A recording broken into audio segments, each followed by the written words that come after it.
Richard Syrett's Strange Planet. Following the truth wherever it leads. Exposing evil and corruption and the secret machinations of powerful elites.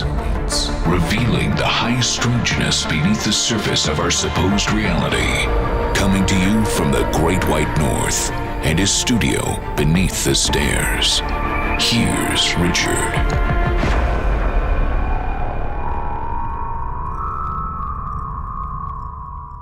And away we go. Hey, how is everybody? Welcome to the last Sunday of the month and our monthly live stream. And as you can tell in the background, we have a different look. Thanks to my IT department, namely North, new camera, new setup, some new props in the background. Got a skeleton centurion in the back there. I don't know if you can see. We have to come up with a name for him. Someone, I was doing an Ask Me Anything, an AMA, for some of my premium subscribers on the podcast, and someone recommended Maximus Aurelius. So if you have a name, maybe you can put that up in the live chat. Speaking of which, let's see who we have on board here. Let's see here. Live chat. There we go. Welcome, Bella and YY. Not Gordian. The gang is all here. You betcha. Let's see. Scroll up here. Not Gordian. You're all in a very chatty mood in the chat group. That's great to see. American Zero is here. One of these days, maybe in the live stream, I'm going to ask you what these handles mean. You betcha. Hi, Richard. Astrology rules. Yes, it does, both literally and figuratively. Let's see. Not Gordian. Oh, Audrey's in here. Hello, Audrey. Who else do we have? Let's see. I think, well, we've got our regulars anyway, and there'll be a few stragglers. Dan Schaefer. Sigma 6, Matthew. Now they're coming in. Who's this? Burned Lizer. Hello, Canada. Burned Lizer, where are you from? Tron. Hello from Dallas, Texas. Hello, Tron. Dark Sparks. Clifton James Kelly. Shalom. Shalom right back, Clifton James Kelly. All right. Get your questions ready in the live stream. I want to pull up something here on the news that I wanted you to see, because it's kind of what we'll be discussing tonight. Watch Venus, Jupiter, Moon on March 1st and 2nd. Know when, where, and how to see planetary conjunction. And my guest is going to explain planetary conjunctions in just a moment. And what they portend, I suppose, geopolitically, economically. Let me just get my guest thing up here. Let's see. There we are. All right. There's William. Just a moment here. I just want to get one more thing up here so I don't forget anything. All right.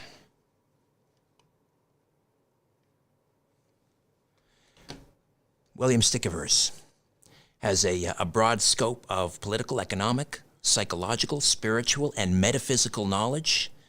He's systematically exploring possibilities about the future and how they can emerge from the present by weaving current secular trends, geopolitical factors, and mundane astrological portents. A counseling astrologer since 1988, mostly in New York City and now in San Francisco.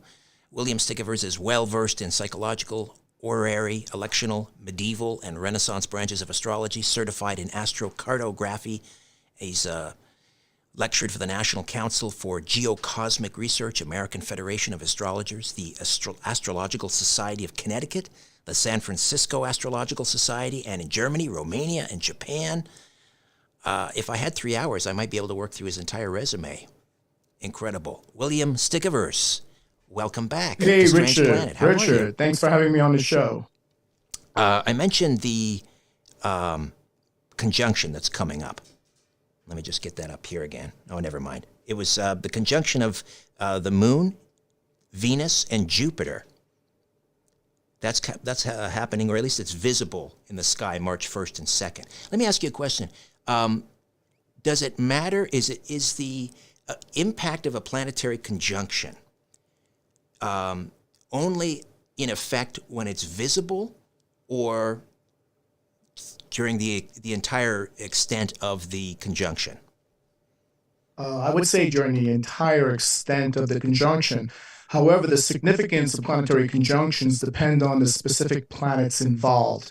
Their positions in the zodiac, if they're conjunct the world point, that being 0 degrees Aries, for instance. And if you're looking at specific mundane horoscopes like of Russia, Ukraine, or a corporation, or the NASDAQ, if you will, the houses they rule. So you really have to look. For example, if you had a Saturn-Pluto conjunction like we had during COVID, Yes. these are two malefic planets, that would indicate a time of intense struggle, destruction, breakdown, and transformation on a global scale. All right. So this particular conjunction, the Moon, Jupiter, and Venus. Let's dive right in. What do you see happening with this conjunction in just a few days? That was a very nice portent to have, right? Because anything between Jupiter, Venus, and the Moon, especially when you have Jupiter, Moon, they're benefic, and it can signify a period of prosperity, growth, abundance. There is some discussion now happening where China is proposing a peace proposal to Ukraine and Russia, although the Biden administration has already downplayed that and is extremely skeptical. So there will be some brief pause in the imminent power clash that's coming to a theater near you in Ukraine. And we're going to see, a continuation, a bit of the extend and pretend activity on the markets before we see the ravages of out of control inflation, right, start eating away at all the different currencies, including the US dollar. So we'll have a brief respite. It's certainly perfect as we transition into the astrological new year, which starts on March 20th. But it's a very brief respite, right? It's like 2 days that it's visible. Yeah, absolutely. Yeah. So we have bigger alignments happening this year. And, they definitely augur sudden changes and disruptions, particularly because they're going to be close to the world points, and which represent initiations, action, shifts in leadership. That's one of the big things. I think we're going to see a big shift in leadership occurring on a global scale starting this year. Okay, so what is this next big planetary conjunction or alignment? It's involving Saturn, I'm guessing. Well, Saturn is transitioning into Pisces. That's one of the big ones. Then that's followed by Pluto transitioning into the sign of Aquarius. That's another big one, right? So those two happen in the same month. Then there's a major eclipse in April, followed by a lunar eclipse in May, that pulls in those two planetary forces, particularly when Jupiter transitions from Aries into Taurus, making a direct square aspect to Pluto, which just transitioned into Aquarius. What that means is that we're going to see some transformational shifts, some transformational quakes, titanic shifts in the mantle, in the collective archetypal mantle that is going to express itself on the world stage powerfully with decisions that are made in leadership, with markets, with major repolarization, major shifts in policy. So we're going to see a lot more disruption and uncertainty increase. And a lot of the problems that we thought were over with, or they were just conspiracy theory, will start to become mainstream, mainstream news, meaning that they will get authenticated by, we'll find out a lot of those tinfoil hat theories were actually true and are now a major problem because we continued to mitigate and marginalize them, and now they're coming to a head. Okay, so much there to unpack. Let me start with you made an interesting phrase, archetypal mantle.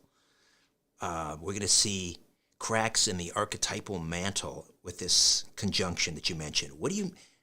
Talk to me a little bit about what does that mean exactly, archetypal mantle? Yeah.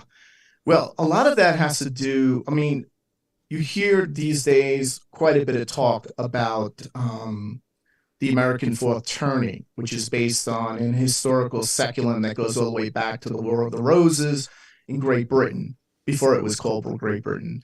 And it's a generational theory, and it states that around every 84 years, there's a major shift that is associated with major changes, social, political, and economic shifts, or a mood shift, or if you will, a paradigm shift. And this occurs regularly. If you go back to European American history, right, back to that period in the 1500s during the early Renaissance. So this theory,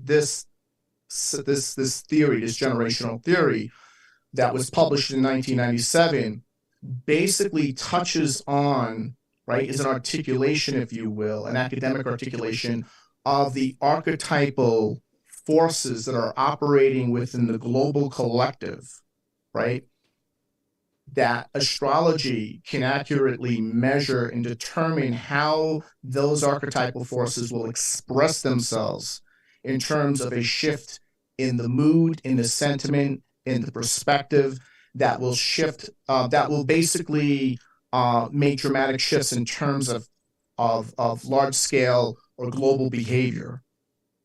And the fourth turning, which is 84 years, every 84 years roughly, is it precisely right. 84 or give or take? It's give or take, but a Uranus return is 84 years. And if you just go back every 84 years, just go back 84 years, you had the Great Depression and World War II. Go back another 84 years, you had the Civil War. And you had a number of major revolutions occurring in Europe simultaneously. If you go back another 84 years, you had the American Revolution followed by the French Revolution. Pretty big revolutions. And we could keep going back every 84 years with this revolutionary saeculum.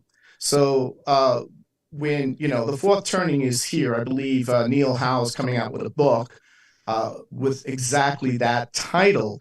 But we as astrologers, I was talking about this, and as you probably know, on Coast to Coast all the way back in 2018 when I was on for the first time, that we are going through the biggest shift in a generation. In fact, this shift will be even greater in terms of the scope of change that occurred between, let's say, 1929 to 1945.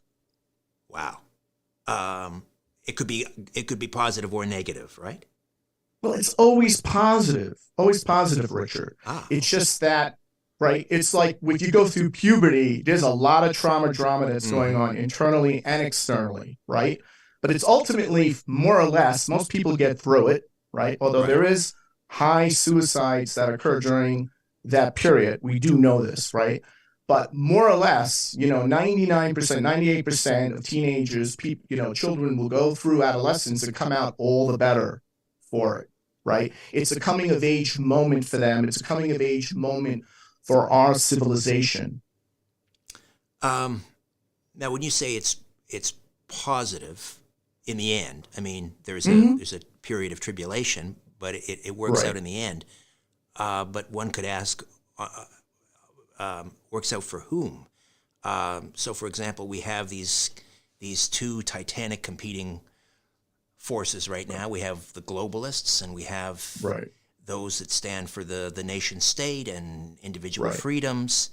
Right. The World Economic Forum, of course, they have their agenda. They're talking about 15-minute cities, and from Right. someone on the other perspective, I see that as evolving or devolving towards some sort of medical tyranny. Mm-hmm. Who's going to benefit from this fourth turning?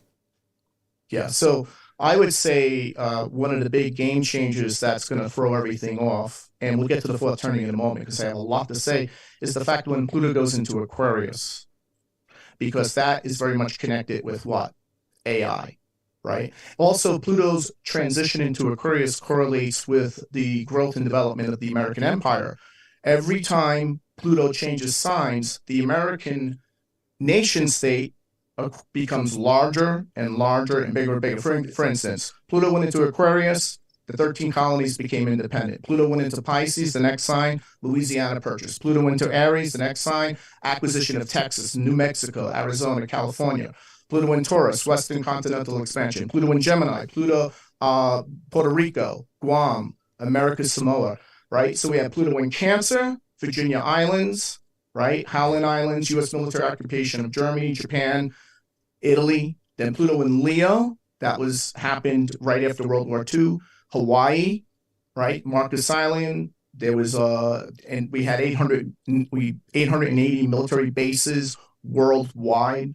Pluto in Virgo, which followed Alaska. Then we landed on the moon, right? Planted the American flag. Pluto in Libra, then we had 1 million soldiers in 30 countries. Pluto in Scorpio in the 80s, North Mariana Islands in Grenada. Pluto in Sagittarius, U.S. military bases in Iraq and Afghanistan. Pluto in Capricorn, right? Right, we have Pluto in Capricorn now. So you could see, right? And then it'll transition into Aquarius. So this is very connected to the American fourth turning, the empire, the power struggle, the emergence of a new world order that is trying to overwhelm the old world order, right? And then you have the emergence of what? AI, right? And so that is one of the other big game changers that is being very marginalized, I believe, by the astrological community. I thought there are some really good astrologists talking about it in terms of its implications. But we have to realize that the law of Pluto rules the law. So Aquarius rules the law of accelerating returns. And that's when accelerating change is increasing at the rate or a rate of technological change at a ever faster level. Moore's law. Right? Which implies Moore's law. Actually, no. This is the law of accelerating returns. Right? It implies a faster rate and more profound radical change occurring in the future, which may be accompanied by an equal rate of profound social and cultural change. And I would say political change. And what I'm getting at is that the technology narrative, the AI is overwhelming the ability for government to set and maintain the political narrative. So that's one of the big things that will be obvious when we see these big alignments with Jupiter and Pluto and some other alignments occurring mid-time this year from March 20th onward. When you just went down that list, when Pluto changes signs, the American nation state grows. I mean, that's jarring. It's so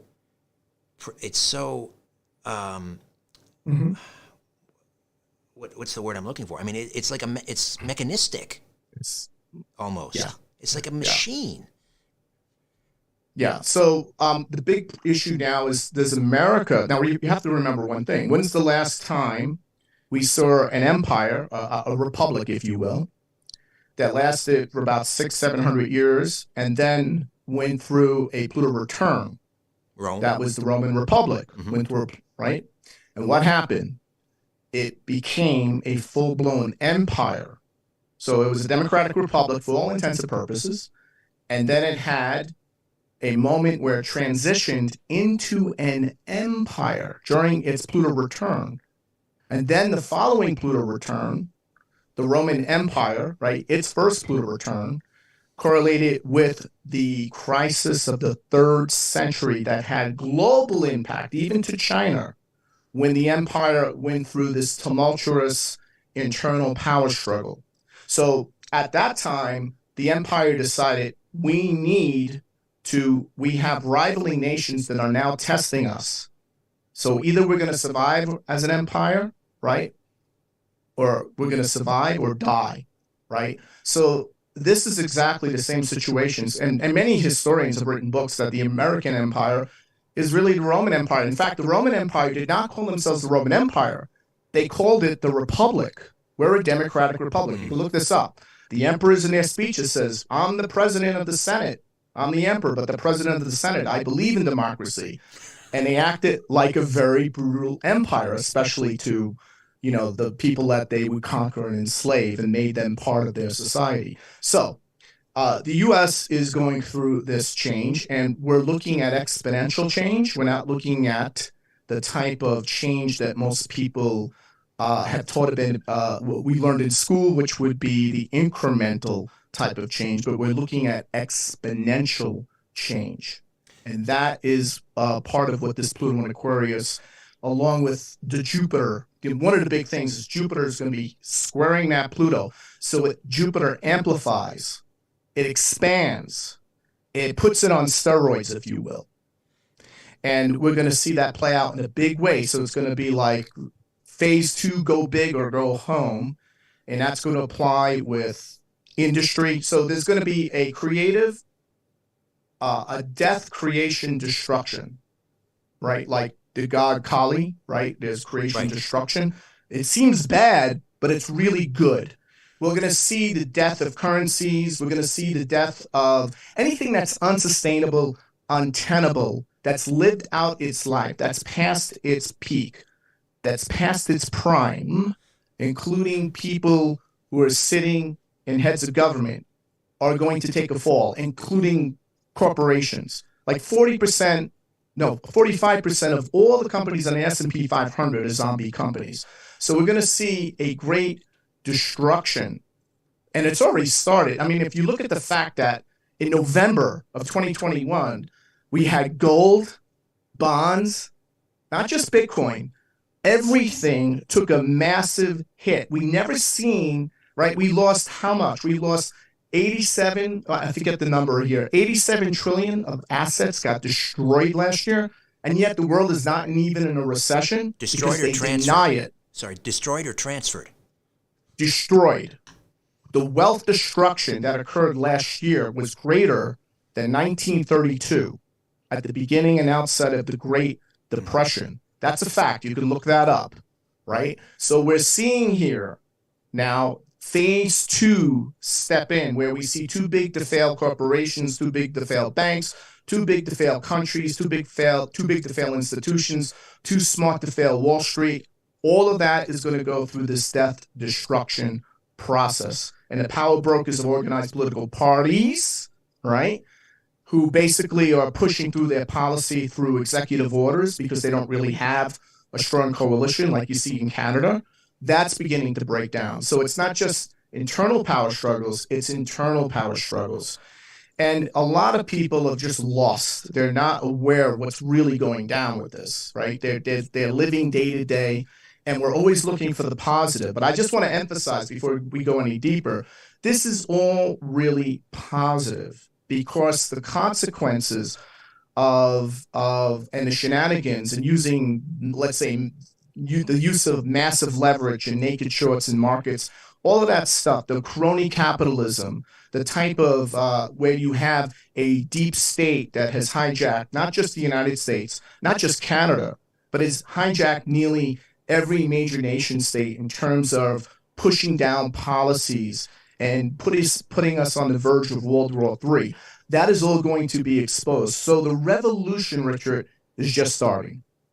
I'm hearing some wonderful things here. I just want to go back to, you talked about the destruction of all things that are not sustainable. And right. When I hear the word sustainable, I think of, the Green New Deal and the end of fossil fuels, which scare me because I see that as a giant suicide pill. This rush to net zero. It almost is like command destruction of the economy, like they're doing it on purpose. So when you say the destruction of all things not sustainable, Are you talking about, for example, fossil fuels? Are you talking about, well, let's start with fossil Well, fuels. yeah. So one of the things about what these transits bring is they always bring a solution, right? There's always a solution. So I would say a majority of the alternative green solutions that are sustainable have not been fully developed or introduced into the marketplace yet. For instance, we don't have enough lithium on the planet to even get to even with to get within 20-25% of the goals that they stated for 2050. There's just not enough of these minerals out there. So we need to come up with a different engineering. We need to engineer a different solution. And the good news is that the force of creative destruction, right, that's been playing out since 2020 is going to bring those solutions in place. We already have a solution for the tremendous wealth disparity that's even greater than it was at the height of the Depression. Right now, we have more wealth disparity in the world, right? And the solution is Bitcoin, for instance, right? We have a true form of money that is essentially indestructible, that has all the qualities of gold, but can operate within a 21st century technological civilization. So that's an example. And we're going to see more and more of these innovations. So a lot of the things the World Economic Forum is proposing is based on a system of governance, right? For instance, like stakeholder capitalism, which is really a form of which they claim is going to provide a global governance system for a cohesive and sustainable world. It's right? fascism. It's corporate. That's fascism. Yeah, public-private Right. partnerships. Yeah. Right. Where they're going to give you a digital ID, and after everyone has a digital ID, then they can implement the CBDC, which is programmable money, right? And they can print this. Well, there's no such thing as printing, but they can generate this digital money, which will be deflationary. So they can create unlimited amounts, inject it directly to you. There's no need for a commercial bank, except and take it away.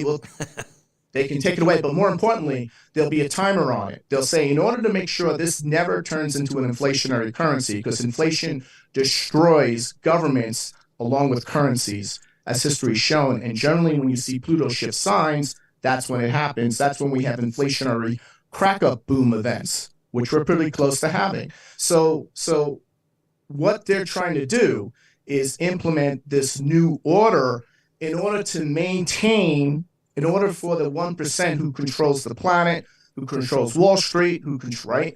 Yeah. Those people, in order for them to maintain in power, they need to implement this. So Pluto, the Jupiter Pluto, will not allow that group to stay in power. And that's what I'm going back to again on the creative destructive forces. This goes back to economist Joseph Schumpeter. And it's basically a theory of economic innovation, where innovation is disruptive to business cycles, the government cycles, right? And basically, we're looking at the period where we see massive inversion. So the people who create the new innovations, I'm not just talking technological, but real solutions, global solutions, right? They're the ones that rise to the top, and then we see a breakdown and collapse of the power elite who've been in charge since 1945. And that's the good news. 1945 and the Bretton Woods Agreement, which is right where we're in this is the death rattle then of the Bretton Woods Agreement and the international system of finance, International Monetary Fund, the Bank of International Settlements, which is the central bank of all central banks. You're saying, that's right. Okay, do these planetary conjunctions then portend a global debt default?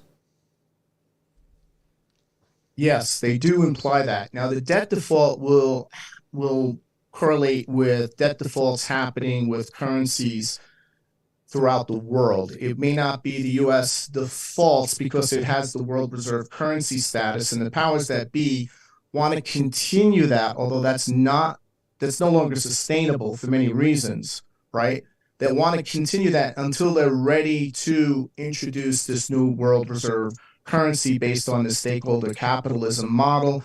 And at the time, FTX Exchange was developing their currency because they were working in conjunction by the World Economic Forum to come forward with that new currency. So that was that was truly a deep state operation of the highest order. And that's why he is so protected. Sam Bankman-Fried, he's so interconnected with the White House, with the intelligence agencies. That's why over 1.1 billion was injected into the midterm elections to all the Democratic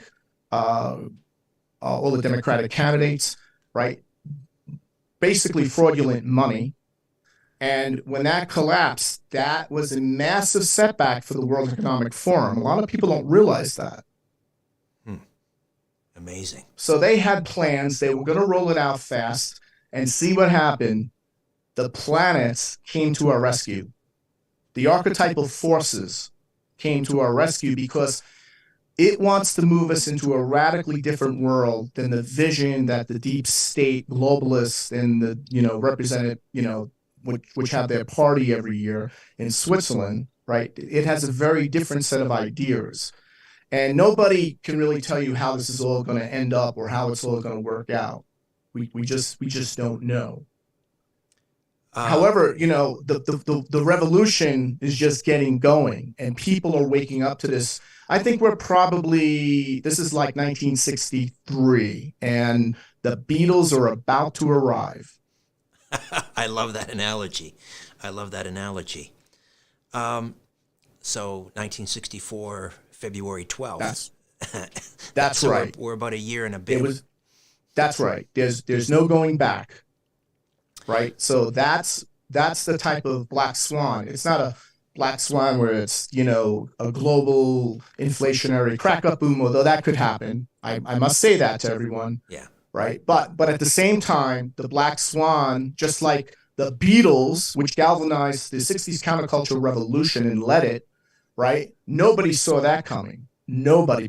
But the astrologers back in the 60s knew something of a revolutionary quality was going to happen. They just couldn't put their finger on it. And most of those people were GI generation. The last thing they would think is a bunch of, uneducated kids from Liverpool, right, would be arriving and performing at Carnegie Hall on national television, right, and setting the world on fire or galvanizing the coming of age baby boomers that basically shifted, that caused a radical reconfiguration in values, beliefs, behavior, and all the things that followed in the countercultural revolution. Right. So getting back to the global debt default, any thoughts on how we should be preparing for that and protecting ourselves from that? Is Bitcoin still viable? I mean, Bitcoin's just been kicked around. Bitcoin has outperformed every stock. Well, let's just go back historically.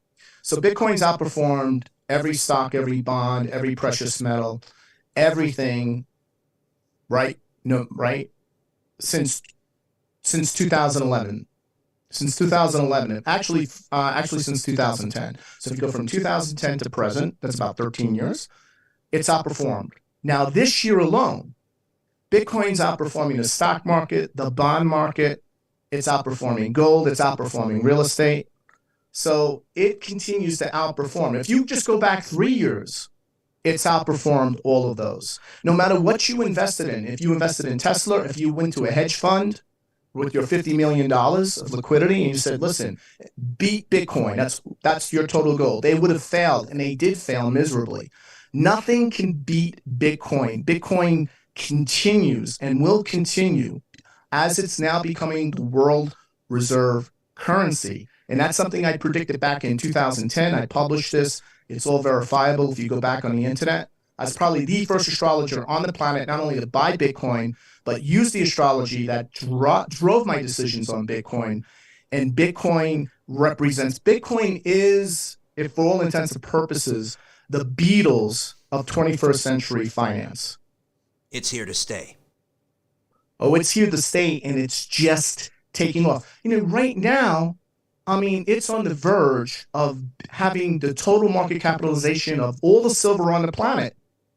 It took silver 5,000 years to get to 1 trillion of total market capitalization. Bitcoin is now on the verge of matching it, and then it will supersede that. It will be, so this is the thing. No matter how much, Bitcoin is growing faster and faster. And here's the reason why. People outside well, let me just state this. People outside the United States are swapping all their savings in their Canadian dollar, in their Turkish lira, and you name it, and putting it into Bitcoin as a store of value. That is the revolution that's going on because we know the numbers. It's growing at an exponential rate, not a linear rate, at an exponential rate. And this Bitcoin is much more dangerous to the powers that be. They cannot launch a CBDC and implement it and enforce it on us if you have Bitcoin operating. And yet nothing can stop it. There's no way they can stop it. It is not a security. It's considered a commodity. It's not, you cannot regulate it. You can't stop people from using it. So there's consensus now with the US government on this. So the question becomes, what happens next? And from what I could see with Pluto moving into Aquarius, we're going to see the merger of AI and crypto that is going to galvanize. It's going to do exactly when folk went to electric guitar. In 1965, one of the big events that happened. Newport Folk Festival. That's right. And they went over to electric guitar, right? And it was Dylan, yeah. Wow, Dylan. That's exactly what I'm getting at, right? So it's going to have that effect. Think of that, right? We're going to see a merger of AI and decentralization. The decentralization of everything is coming. Decentralized platforms, decentralized social media, decentralized exchanges. We're going to see AI accelerate the decentralization so no one controls it. Who controls Bitcoin? Nobody and everybody. Right. I got to ask you about Bitcoin, because we had the Freedom Convoy up here in Canada. One of the organizers of the Freedom Convoy, BJ Dichter, he had there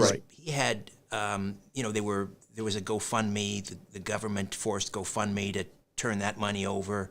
Then they went to Give, Send, Go, and I think ultimately that was frozen. And BJ Dichter had a Bitcoin fund, and the government froze that, or they basically told him to turn it over. They told him to turn it over to the lawyers. They told him to turn it over, but there was no way they could force him to turn it over. There was no way they could do that. Number one. Number two, the only thing they froze was the checking and bank accounts of the Canadian citizens, so they couldn't. Right, those banks could not access the Bitcoin. Right. Okay. It had nothing to do with the Bitcoin. The Bitcoin was accessible. So what would happen next? What they were afraid of is, listen, I just send me the Bitcoins. You want it? So in other words, what basically happened, Richard, was that now people said, listen, I don't want to convert this Bitcoin into a Canadian dollar. I just want the Bitcoin, because I can find someone to provide me goods and services, or another truck, or gasoline, if you will, whatever it is, on the Bitcoin. And that is what's happening now. You can buy a home. You can bypass the whole real estate mortgage issue if you purchase straight out with Bitcoin. No one's turning down Bitcoin. In fact, people want the Bitcoin. They're like, listen, I know this is going to go up in value, so I'll take the Bitcoin. Instead of selling you the house for $1 million, right? I'll take the Bitcoin for 800,000 or 700,000 because I know that Bitcoin in a year or two is going to be worth 2 million. That's the revolution. It's bypassing the fiat system of currency. No more banks, no more central banks, no more Federal Reserve. Well, you're going to have a Federal Reserve, although the Federal Reserve is in trouble because they can't contain the rate of inflation. That is the big problem. So here's the thing: if you have $100,000 last year, you would need $130,000 today to buy the same goods and services you bought this time last year. So you actually lost $30,000. If you had it in Bitcoin, you would have much more money. You would beat the inflation rate. And the central banks can't control the inflation because why? They're printing more and more money to sustain and manage and service the debt levels, not just here, but worldwide. There's no way they can continue to bring that inflation down. So that's why we can have a potential inflationary crack up boom event where people start moving all their money out of dollars and start moving it elsewhere because inflation is destroying their ability to save and to maintain their lifestyle. And that happened in Germany. That almost happened in the United States. That's why they closed the banks worldwide on March 4th, 1933. 8 days, they closed the banks. That's right. That happened to our grandparents or great grandparents. And so they closed it, they reset the system, they opened the banks up.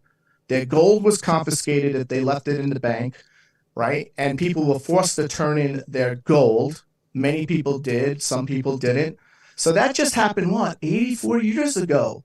So we almost had an inflationary crack up boom, right? They avoided it, but this time the problem is even more systemic, it's even worse. And that has to do with the level of global debt that we created since 2008 to continue to extend and pretend. And that is all coming to an end. I just watched the Big Short for the first time the other night, and although the beginning is kind of it's shot and edited in a very interesting way. It's a little jarring in the beginning. I was almost ready to give up on the movie, and then I stuck it out, and I'm so glad I did because they talked about what's coming and the global debt default and so forth. But for anyone who hasn't seen it, I mean, it's such a wonderful primer into the 2008 crash and the mortgage crisis that was created by a lot of malfeasance on Wall Street and so forth. Listen, we'll take a quick time out and go get some water. We'll come back. This is a fascinating discussion, William. And all of you in the chat room, please get your questions and comments ready. All right, here we go.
The truth will set you free.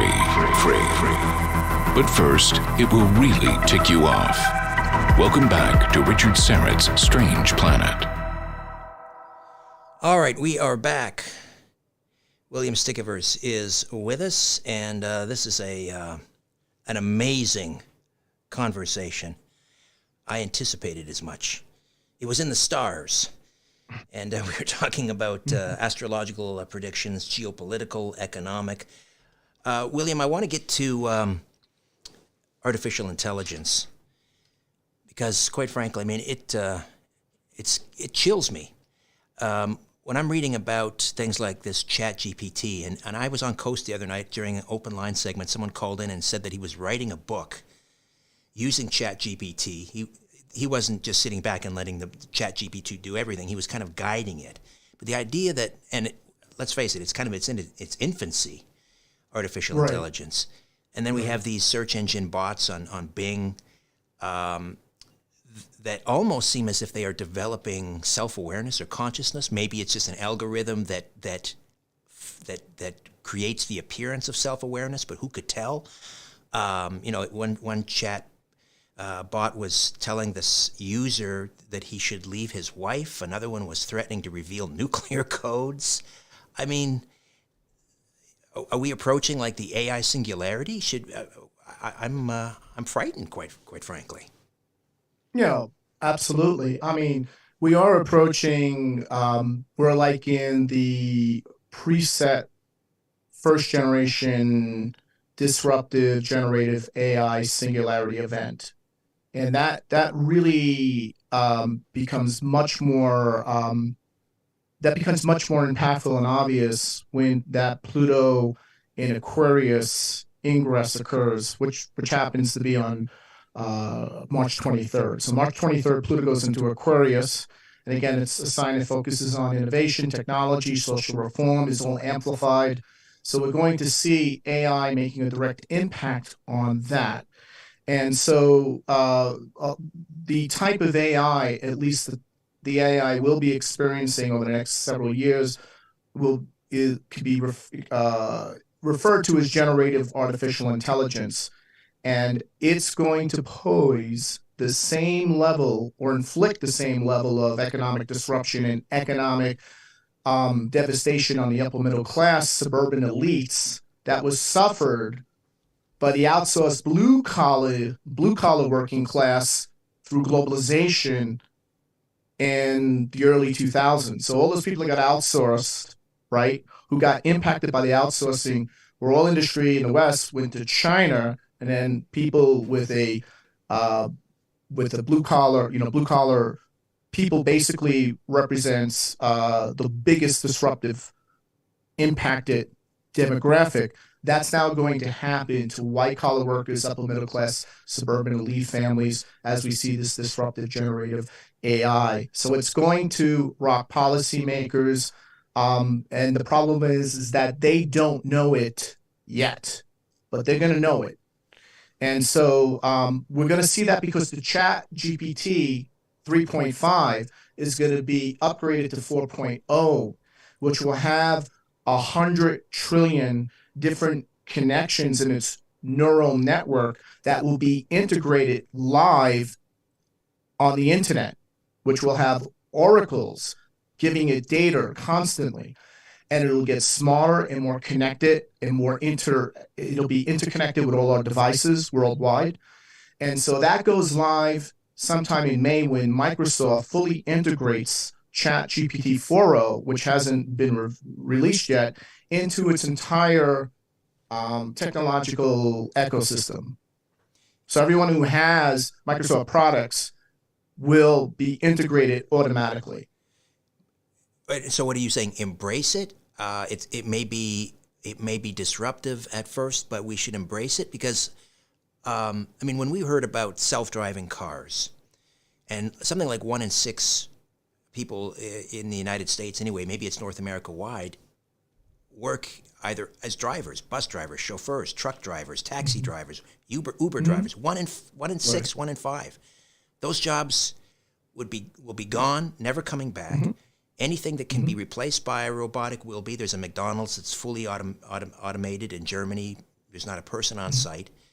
But now with ChatGPT, we're talking about content producers potentially, like me. That's finished. right. I'm finished. Yes. Well, you're not finished because you have talent. See, the thing is, if you're talented, you're good at what you do, you're not finished. It will augment and empower you in ways just like the technology you have at your desk that your son, your IT engineer, right, empowers your business. I mean, let's face it, the technology we have right now is empowering your business, your business model in a way that wasn't even possible 10 years ago. And if that was explained to you how it was going to happen, you wouldn't have believed it. You would have said, yeah, all right, yeah, enough, right? Right, you would have been skeptical. Well, what I'm saying now is we need to be open to it and embrace it. And you know who's going to embrace it? The Zoomer generation. They're going to embrace it. Everyone was born from 2001 to present. They're going to bring this in. This is going to just be part of their world. They're going to be empowered by it in a very powerful way. So what I'm saying is if you have talent, you have skill and talent, it's only going to augment you, but it's going to get rid of the extenders and the pretenders. They're gone, right? So if you're not a coast to coast AM level, presenter, if you couldn't run a show like that, right, you're not going to last very long in the industry. If you don't have the talent to ever get to that level, to be on a national broadcasting level, such as you, right, you're gone. You're finished. There's no way you can compete with this. So yes, we're going to see that's part of the creative destructive effect that Pluto and Aquarius will present. This is why I suspect governments around the world or regional governments, state governments are pushing guaranteed annual income so hard, right? Because they don't know how to deal with this tsunami that's coming our way in terms of job displacement. So what's going to happen? Is that what we're going to see, guaranteed annual incomes? It's called universal basic income, I believe, right? Yeah. But it requires a digital ID. You can't have universal basic income unless you have a digital ID and a private blockchain system that's connected to the government finance and banking system. So that's one of the other urgencies. They know this revolution is going to be so disruptive, particularly to the remainders of baby boomers.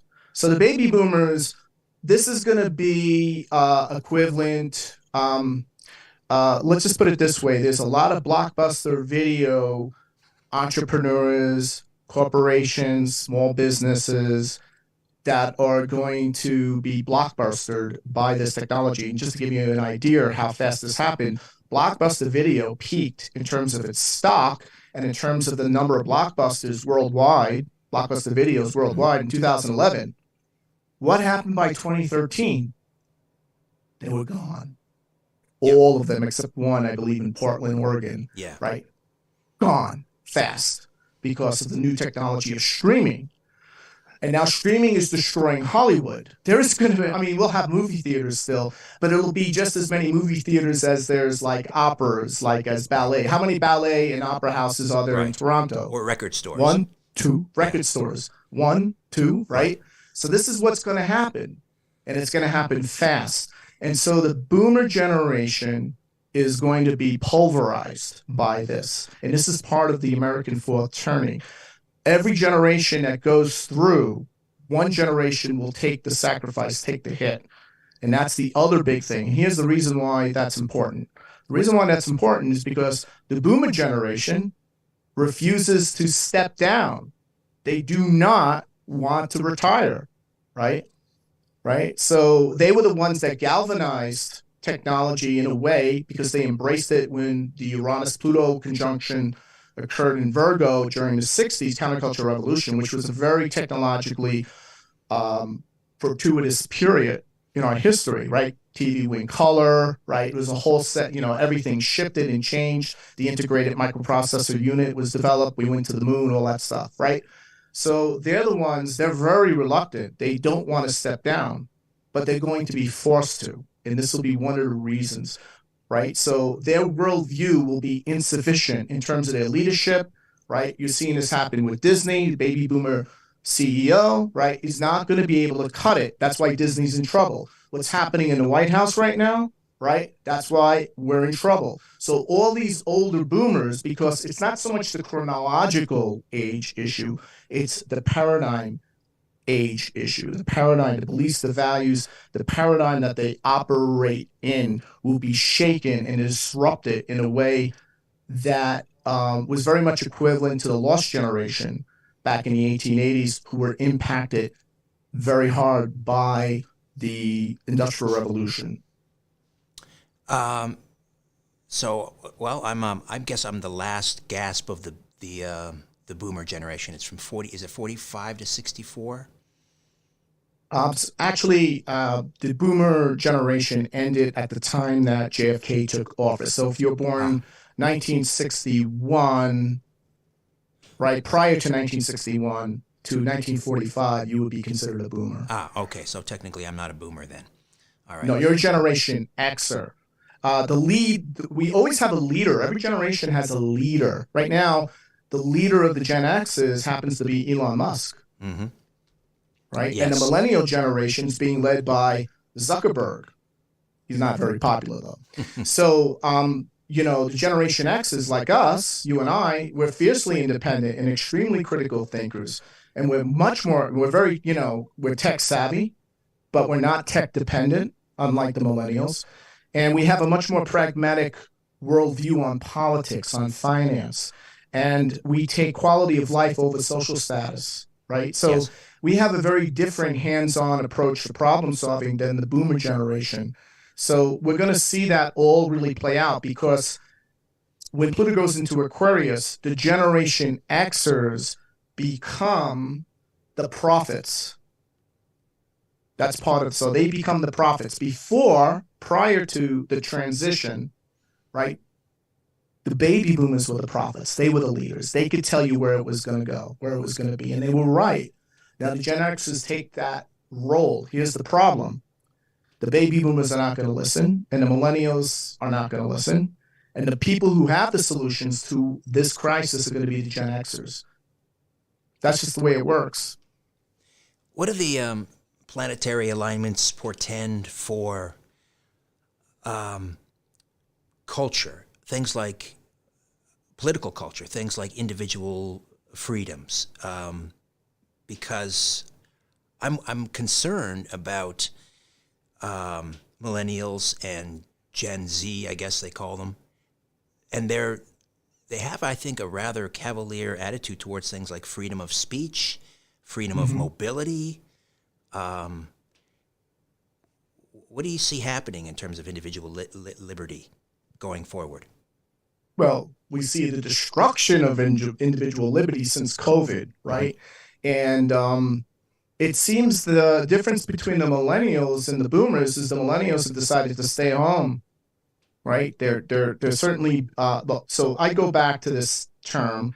I think the bigger issue, instead of like calling out a bunch of millennials, but I would say, and I have to say this because it's my observation, and there's astrological reasonings for this, but it has to do with what I call the blue pill effect. And for those who don't know what that means, is it's a term that comes right out of the scene in the movie The Matrix, where Neo, right, he's the protagonist, is offered a choice between two pills by the character Morpheus, right? And the blue pill represents the choice to remain in the comfort of the extended, pretend, illusory world, to continue life as usual, watching Netflix, drinking your Diet Coke, right?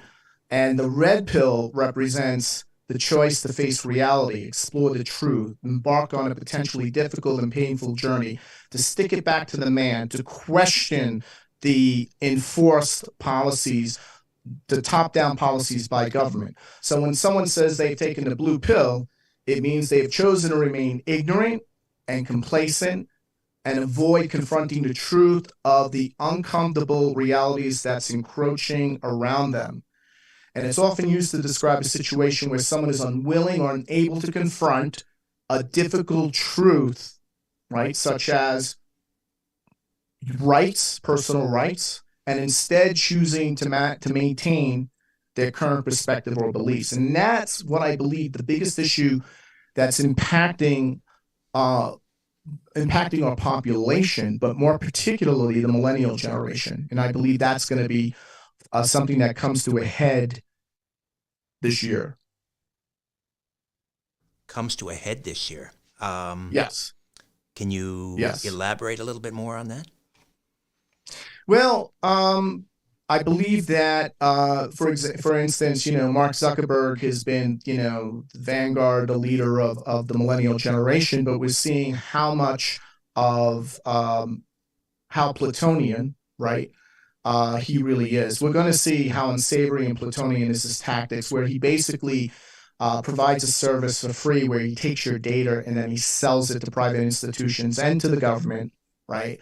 And that data is then used against you in all sorts of ways to manipulate for the purposes of gaslighting whole populations out well and beyond the United States, gaslighting us into getting people to gaslighting in terms of marginalizing the bigger issues, coming out with these statements like, right, where they say your post does not abide by our policies, right? And so basically what we're seeing here is we're going to see the millennials have a red pill moment, the red pill moment. And I believe that's one of the big things with Pluto and Aquarius is going to be when they start waking up to the truth, right, about the social, political, personal, all the ways they've been duped. And I believe also this is also part of the issue where there's no on a financial scale, there's no way millennials, right? Most millennials will never be able to buy a home to have financial freedom and independence at the level of baby boomers did, for sure, right? So they're going to see how they've been duped into basically servicing an older generation that is now sapping more and more of the resources, and a government that is no longer responsive or is unresponsive to them, right? As the world goes through more uncertainty and as the rate of change increases. So I think that's the big takeaway with the millennial generation. So this year. How is that going to play out in terms of a political, is it going to be a major political realignment? Absolutely. Absolutely. Now, what's interesting is most millennials, 67% voted Democrat, for instance, in the past election. I believe that's going to begin to shift because I believe their red pill moment is imminent and inevitable. Any idea what that red pill, well, we're talking about a black swan red pill moment, if I can mix my metaphors here. Yeah, absolutely. And it's impossible to predict what the black swan will be.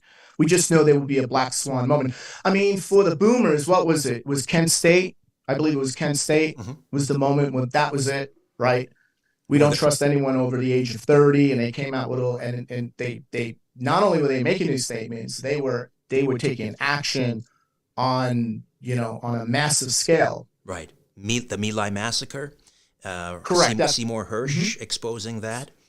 Right. The Pentagon Papers. So all those things happened within a year or two of each other, and that was the red pill moment for them. So we're going to have something very similar happen. And it's impossible to really predict what it will be. And it probably just won't be just one thing.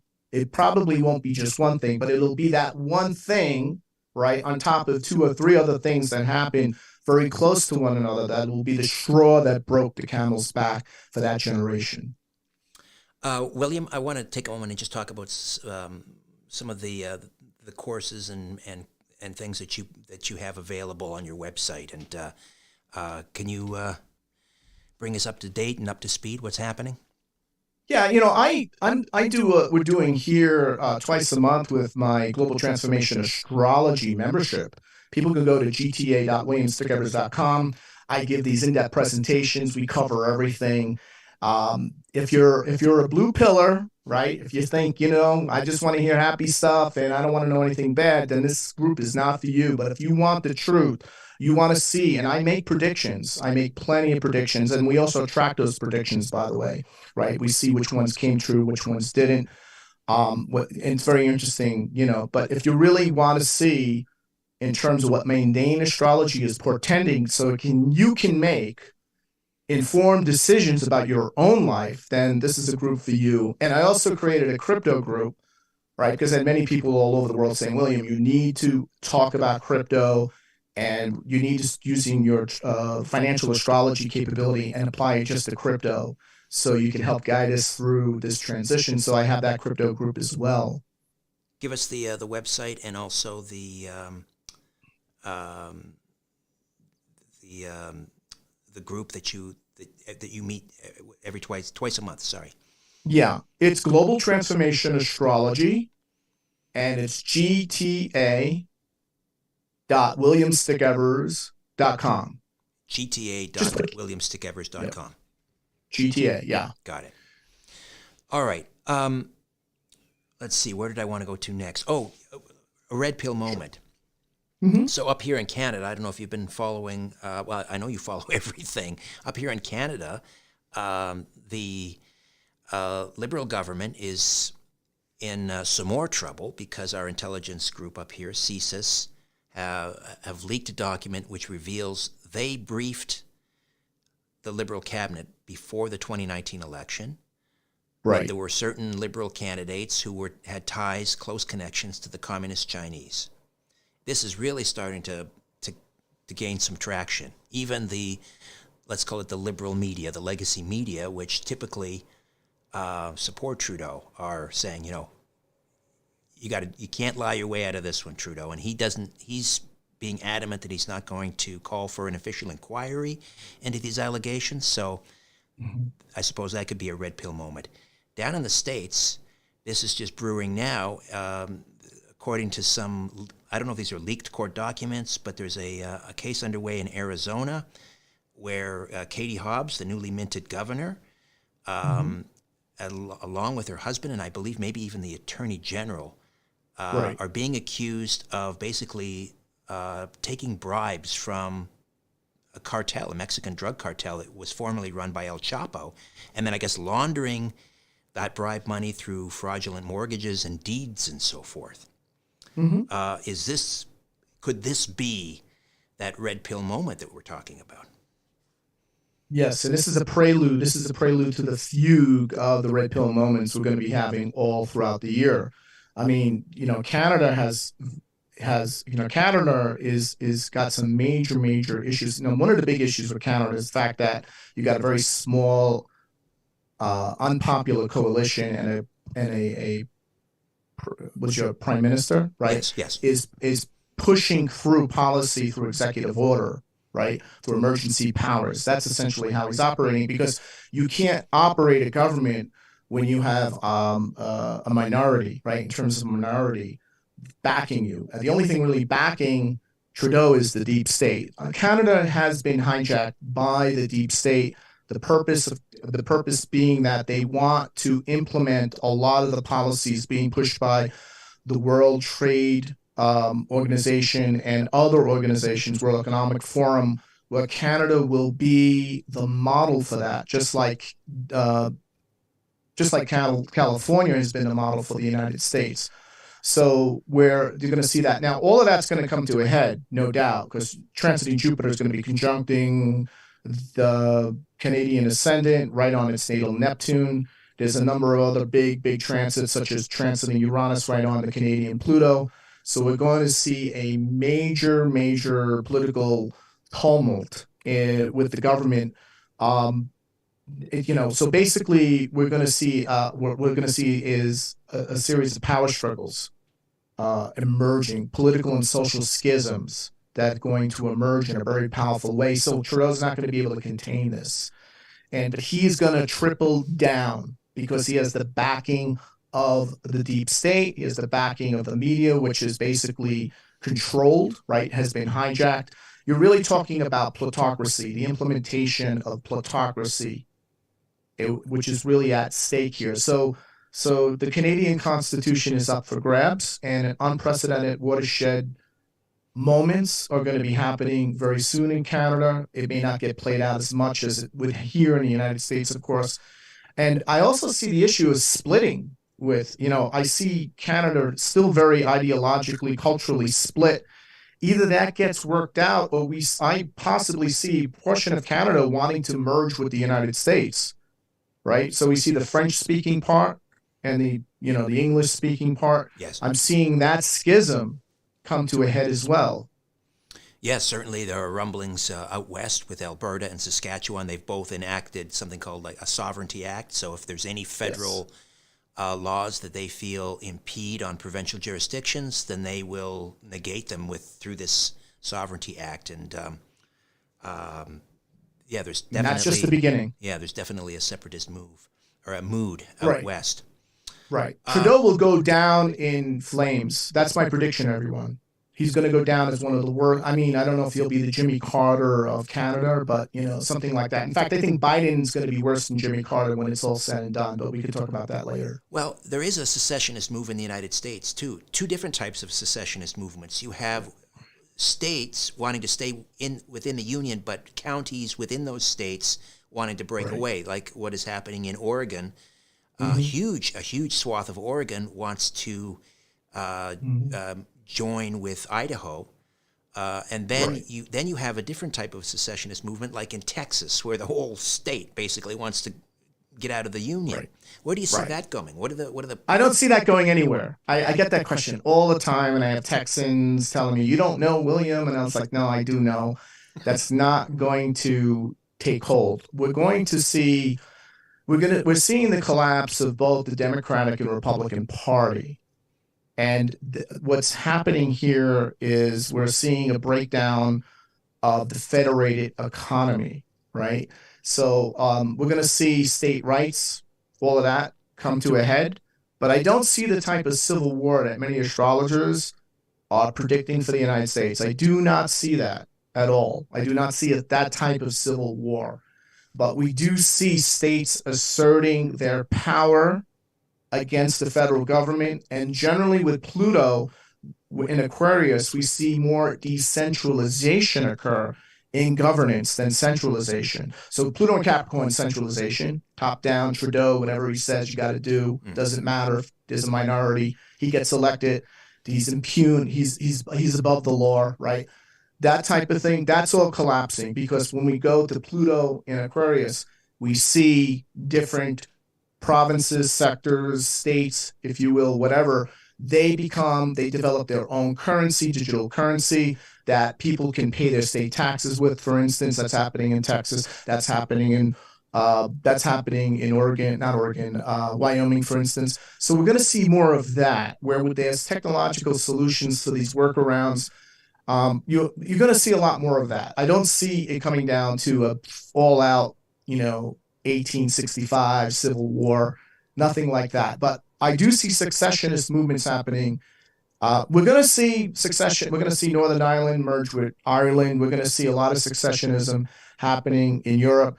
I'm seeing more of because there's much more of a cultural. Basically, Canada has two cultures in it, right?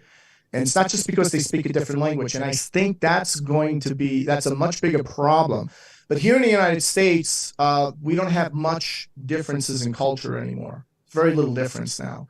So it has more to do with state rights and governors who are no longer going to take top-down policy from Washington, especially with a derelict president. You mentioned Europe. And I see that the rise of the populist movement in Europe, it takes hold very quickly. You could see a party form, and within a few years, if they're not in government, they have elected sufficient numbers of parliamentarians so that they have either the balance of power or they can certainly influence the governing party.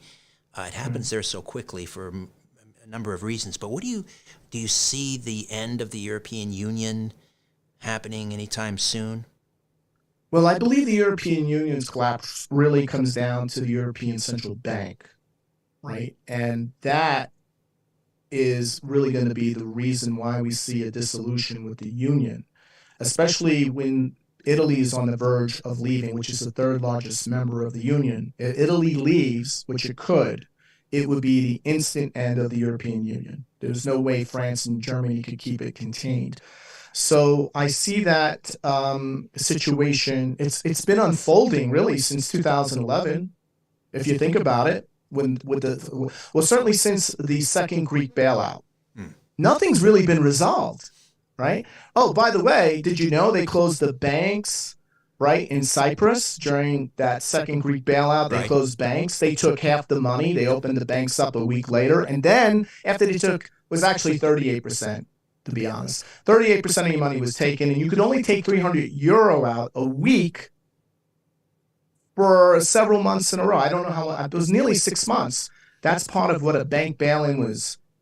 And a bank bail-in occurred in the 30s. We just had a prelude in 2013, right? And we could have that happen again now. But the banks in Europe, especially the ones that are controlled by the European central banks, are the ones that are most vulnerable to a collapse. So it would be a political disintegration due to an economic black swan event. And the other thing, too, that people aren't realizing is forget about what's happening politically. There's just not enough energy. There is not enough energy for Europe to get through another winter. They're almost completely depleted. Russia is not going to be giving them energy anytime soon. This war is going to accelerate and intensify. I've been saying this all last year. I had people telling me, don't say that on Coast to Coast, William. It might turn out to be true, but let's hope for the best. It's not going to get better. And for Europe, we're going to see large-scale protests because people can't afford energy. There's not enough energy to generate the European, particularly the German manufacturing sector.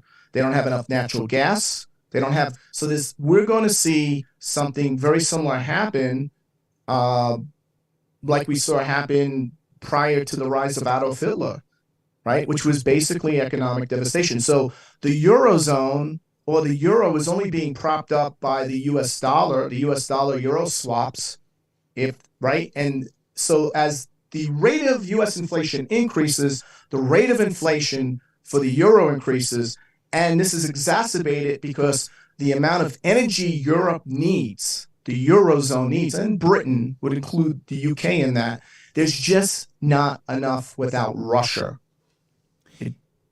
So they've got a bigger crisis on their hands. Could that be avoided if these populist, I'm not talking about violence, I'm talking like populist surges and let's say, for example, well, in France, they just had their presidential election, so Macron is in there for another 4 years anyway.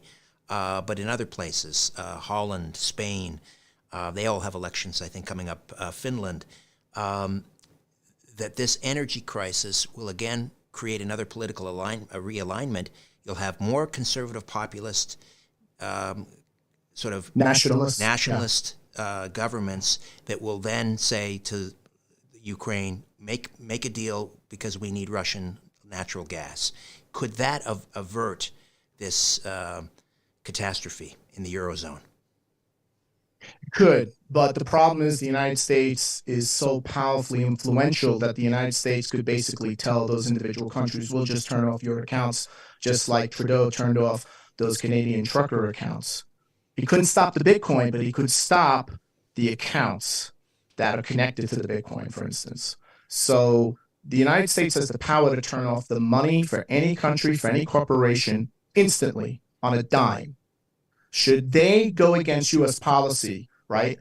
Anything that empowers the Russia in this war, monetarily, economically, etc., for any form of trade is not allowed by NATO policy being imposed top-down by the deep state forces inside of Washington. So they will not allow it. And I'm not saying it's the right thing. And I'm not saying this because I'm an American. I'm just telling you what I see. This is part of what that Pluto and Aquarius transition is about. So what I'm getting at here is that this situation is going to accelerate and intensify. And we're going to see nation states starting to say, listen, we need to get around this US dollar. Just like Saudi Arabia. Do you know they're no longer using the U.S. dollar exclusively to sell oil worldwide? That's the beginning of de-dollarization. But here's the thing: the dollar is propping up all of these currencies, right? As long as these countries abide to American deep state policy, they get to swap their currency to prop their currencies. Look, you've got 100% inflation in Turkey, right? And all sorts of shadow banking manipulations are occurring to make sure that doesn't go to 200%. But they can't control that everywhere. And look, we're seeing out of control inflation and we're seeing stagflation occurring because there's not enough energy. So we're seeing a combination, like a perfect storm, if you will. And then you see the US policymakers basically saying there's no way you can do trade settlement with Russia with euro, right? Because we can shut your accounts down. Right, right. It's reminiscent of Saddam Hussein. He was just before the Iraq War. He was flirting with the idea of basically trading oil in non-U.S. funds. In euro. That's actually. right. That's right. Yeah. And that was Yeah. his undoing. And within weeks, what happened? You know what happened? Yeah, Operation Shock and Awe. Correct el mundo. So we're going to see this play out, but instead of people like, yeah, maybe, I don't know if that's true or not, people are going to realize this is true. Wow, we're hijacked. America's acting like an empire, right? It's an empire. It's acting more and more like an empire, not because American people want it that way, because the people in power that really control, right, the military intelligence complex that basically provides the national security report to the president and can give plausible deniability of why certain things have to happen, right, when they really don't, in order to get their agenda pushed through, even if it means at the sacrifice of millions of people in Europe, right, in terms of their lifestyle, in terms of their sustainability. And mind you, the fact that, look, you need natural gas to create what? Electricity. Take a guess. Well, yes, that's Bitcoin. one. Bitcoin? Right? No, not Bitcoin, right? No. Well, I'm just thinking of mining natural for gas for fertilizer. Right.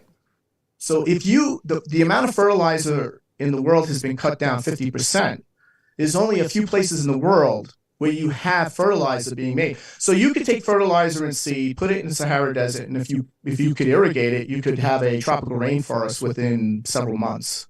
That's how powerful fertilizer is. There's not enough fertilizer being produced because of the war, because of the sanctions, for the Middle East, for over 80 nations, including Eastern Europe. There's not enough fertilizer. So this is going well beyond that. So we're going to see food supply issues. We're going to see Arab Spring 2.0. We're going to see a lot more of this. And the United States has all this fertilizer, and Canada does too. Are they exporting it? No, they are not exporting it.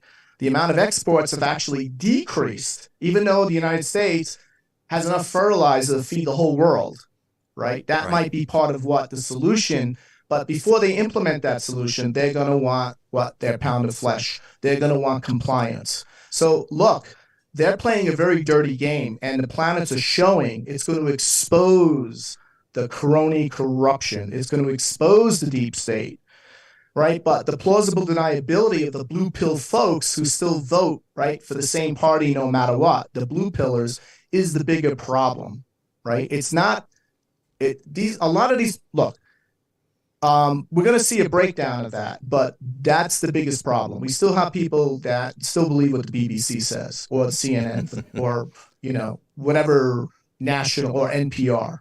Right. All right, we'll take one final time out, come back, and we're going to get some questions from the YouTube live chat room.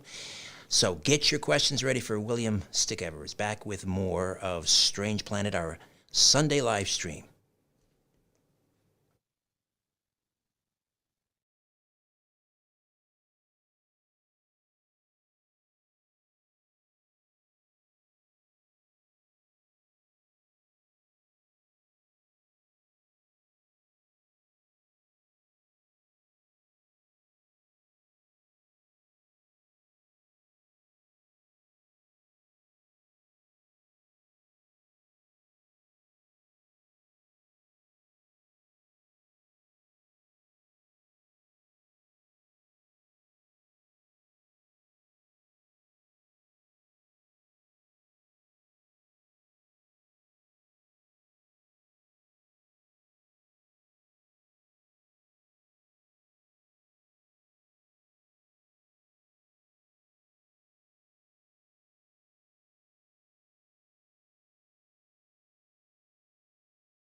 The truth goes through 3 stages.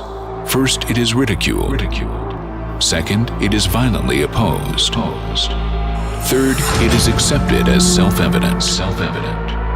You're listening to Richard Syrett's Strange Planet. All right, welcome back to our monthly live stream. Great to have you here. William Stigevers is with us, gta.williamstigevers.com. And they could also go to, sorry about that, Richard, yes, go ahead. Misspoke, williamstigevers.com, where they can find everything. They just want to see all the different offers I have out there and different memberships, so they can go there as well. williamstigevers.com. All right, and these will be in the, we'll put these in the description later as well. All right, let's see if I can get the live chat up here. Okay, if you've got questions, now is the time. Do me a favor, but it's easier to find them quickly in the live chat. Just spell in all caps question, and then colon, and then your question, and keep it fairly tight if you could. So just type question in all caps, and then your question for William Stigevers. World War III. Do we see this situation in Ukraine, this war in Ukraine? Do we see that expanding? Do we see a wider NATO involvement? What do we see happening there? Yeah, I mean, this new phase, this new second facet of the war has not been reported in the media. It's being downplayed, and there is a growing risk of nuclear war. Remember, Pluto rules nuclear weapons, nuclear technology. So the fact that it's going to transition into science is very, very telling. And so we're going to see a risk of increasing with every escalatory step by both sides. And there's a number of steps before both sides arrive at the nuclear level narrative. But neither side, especially the United States, doesn't show a willingness to step back. And the thing here is that they're not giving Putin a way out. He needs to be provided a way out through this. I could go deep into it here. The issue has to do with Russian security. There is no way Putin is going to back down without having control of Eastern Ukraine, those provinces of Ukraine, because of the security issues around that. So that's always the goal, is to secure Eastern Ukraine. That's basically what's going to be occurring. And, so at any rate, look, we're going to see escalation. We're seeing the tanks, they're sending in the tanks. They're now talking about, we have Polish soldiers. I mean, one of the big things, a lot of the press inside of Moscow is talking about is that if the Russian forces in Ukraine are listening to the radio transmissions, and they're mostly in Polish, not Ukrainian. So you have a lot of Polish soldiers who were trained in NATO now crossing the border, and now operating there as soldiers in concert with the Ukrainians in large numbers. So this is no longer contained anymore as just a Eastern Ukrainian problem.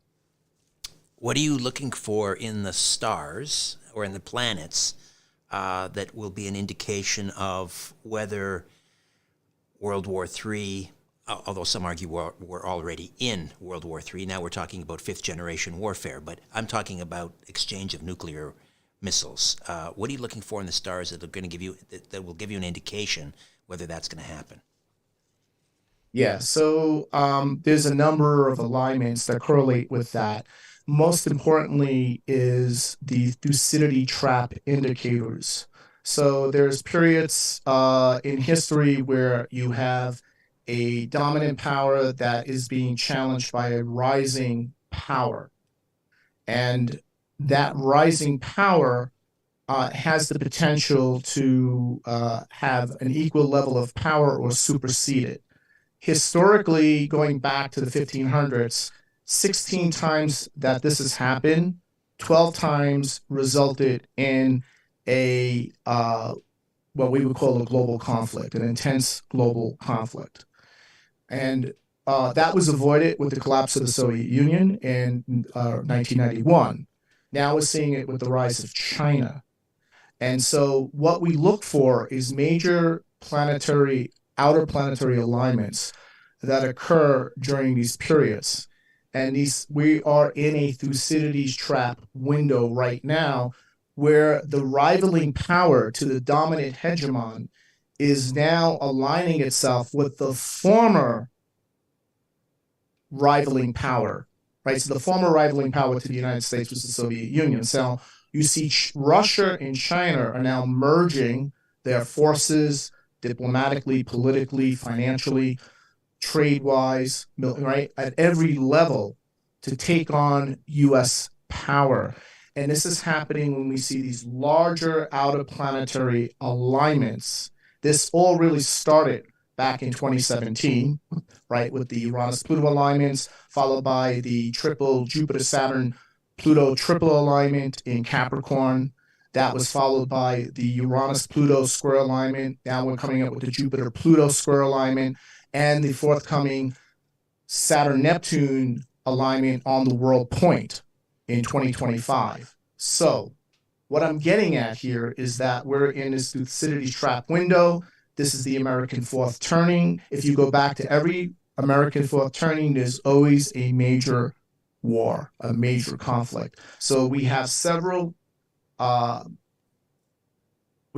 systems, all different types of systems that are correlating, that are coalescing, that are converging together, that we are in a World War III window. And I could tell you right now, I would argue we are already in a third world war if something doesn't dramatically stop the momentum of how things are unfolding and developing. All right. Let's go to the live chat. And I know I've kept you over time, William, so... That's okay. That's fine. We're okay? All right, thank you. Yeah, we're good. Dark Spark Rays asks, are there other crypto other than Bitcoin as a way to hedge against inflation? Yeah, I would look at Ethereum. That would be the other, but I would still put, my personal asset allocation is 70% Bitcoin, 30% Ethereum. Okay. Rebecca Kildgard, how do you see immigration in and into Western nations playing out during the fourth turning? So mass migration, I guess she's talking about. Right. Well, the Pluto return for the Roman Empire, one of the biggest issues they had was mass migration, illegal immigration, if you will. Mass illegal immigration was one of the things that set off the near collapse of the empire that basically jump-started the crisis of the 3rd century. And I would argue right now we are in the crisis, the general crisis of the 21st century. I think COVID was the one that triggered that. But remember, these crises have chapters. So we're now in chapter 2, or we finished chapter 2, and now we're moving to chapter 3. So I think we're going to see more of that really intensify. Especially as things get, look, there is really no, there's really, the border crises are always an issue when you have out-of-planetary alignments because of all the social and economic disruption that's happening. Look, we're seeing a massive collapse of economies in Central America, South America, right? We're seeing it happen worldwide, but the United States is feeling that right on its border right now, and we don't have a policy to deal with that because of the current politics. All right. Not Gordian. What causes the planets to cause effects? Is it gravitational, electromagnetic, or something else? Great question.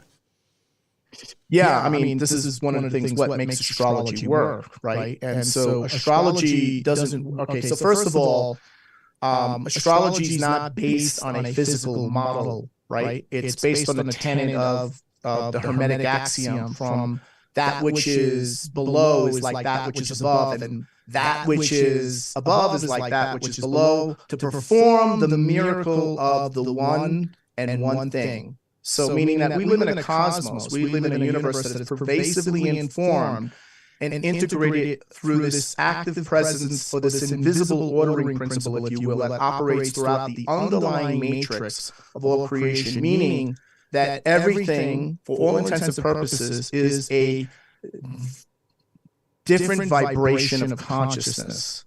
And this invisible ordering principle of consciousness that's pervasive throughout the cosmos is that provides us patterns of meaning at every level, at the subatomic level, at the atomic level, at the molecular level, right? Right. And these dimensions of existence is mathematical and archetypal simultaneously.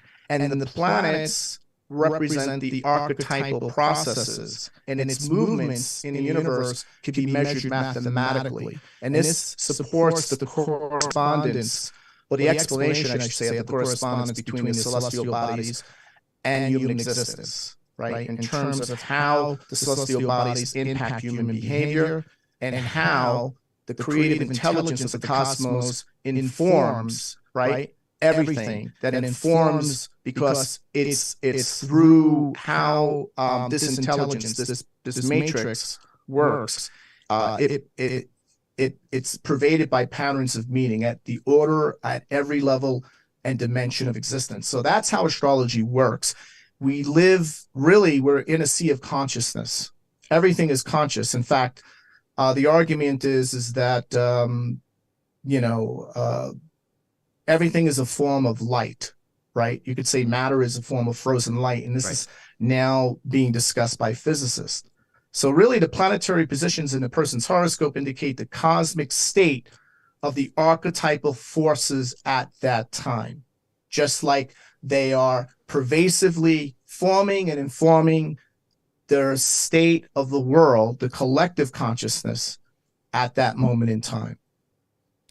All right, why? William, what has your prediction track record been in the last 2 years in terms of accuracy? It's somewhere in the 80% range. I'll take a look. I'll see if I can get that number for you, but it's somewhere we do track it down. We're in the 80%, right? We have some better years than other. I did very well last year with the economy. I mean, I had a lot of people on Wall Street who were members of my group tell me, listen, there's no way stocks and bonds and gold are all going to go down. I mean, I have respect for you, William, but that's exactly what happened. And they were like, how did you call that? I said, look, the astrology is clear. It's simple. We have the software. There's been massive advances. So this was a very simple call. The problem is that most people don't have the moral courage, right, to make those calls. And because, there's a lot of blowback. People want to hear good news all the time. What can I tell you? Yep, that's so true. Dawn Divine, what happened with all the FTX money? It disappeared, but that shouldn't happen, should it? No, it shouldn't happen. In fact, all that money that was given out to the Democratic Party in the bankruptcy laws, in the federal bankruptcy laws, has to be given back by the party. And yet there's no follow-up or follow-through with that. All right. Audrey, do you see a catastrophic cyber event in the U.S.? It's possible with Pluto moving into Aquarius, squaring Jupiter. It's quite possible, but I would see it more like a financial, it would be like a black swan type of financial event that's connected with the markets, where something disrupts the markets. See, you have to understand, Bitcoin is not fragile, but the legacy financial system is extremely fragile and could be easily disrupted, where the crypto system is quite the opposite. So I do see the possibility of that, but I don't see it taking down the system. I don't see it invoking an inflationary crack-up boom event. Maybe that could trigger a larger process, but it won't be in itself the thing that disrupts the global order. So I guess, William, if we were to tie a ribbon around this wonderful presentation that you've made tonight, we are in for a very tumultuous time. We're going to come out of it better than ever. Right. maybe one of the best ways to ride out this storm is invest in Bitcoin and Ethereum, get your money out of the fiat monetary system and the banking system. Right. What about, I don't know, food supplies? Yeah, so I don't see massive starvation. Maybe we'll see some the type of starvation we saw during 2011 with the Arab, simply because of the lack of fertilizer and seed and food distribution because of the war in Ukraine and all the sanctions. But I see more of a water distribution problem. So that is more of the problem, not so much climate change due to global warming, but more water distribution issues. And I see areas where we can't get our strawberries in the middle of winter like we used to, and that's gonna, I do see some food disruption, but not to the scale that everybody's predicting. All right. And in the meantime, sit back and watch the dissolution of the deep state. That's right. Right. We're going to see a implosion of the deep state, and we're going to see the mainstream media continue its plausible deniability of that process. But at the same time, people, particularly the millennials, are going to catch on to this. The Zoomers have already caught on to this. The Zoomers already caught on. So the millennials, and then, of course, the Gen Xers are going to be coming to power. Right? When that's the big thing. We're going to see people who are somewhere between 55 to, let's say, in their early 60s, come to power worldwide over the next several years. And that's going to be the other big game changer, because they have a very different view of how to of what needs to be done in this world in order for us to become a thriving technological civilization. All right. Well, again, Bitcoin, Ethereum, and then get the popcorn ready. Sit back and enjoy the show. WilliamStickovers.com, WilliamStickovers.com, GTA.WilliamStickovers.com. Wow, William, you're just amazing. One of the great thinkers of the 21st century. Thank you so much for this. Thanks, Richard. I appreciate that. Thank you. I look forward to being on your show again sometime in the future if you'll have me. Absolutely. And I want to say to everybody, be safe, be smart, trust your intuition, folks, and do what you know and take action. All right, William, again, thank you so much, and we'll bring you back on as many times as you'll come on. Thank you so much. Thank you. All right.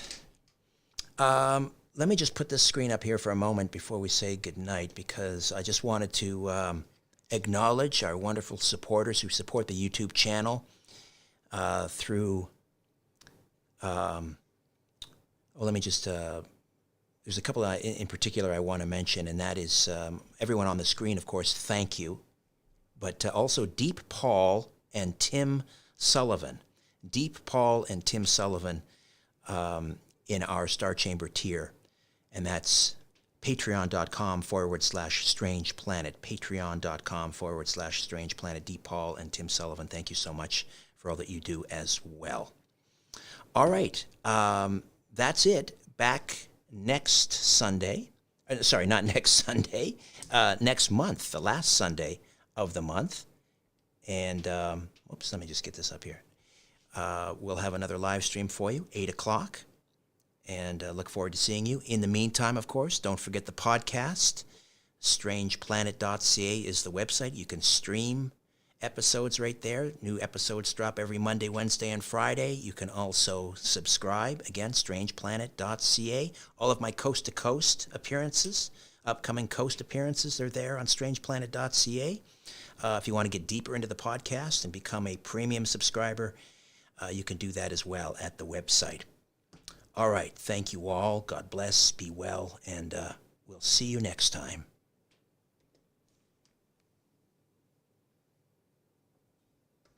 A new Richard Syrett's Strange Planet drops every Monday, Wednesday, and Friday.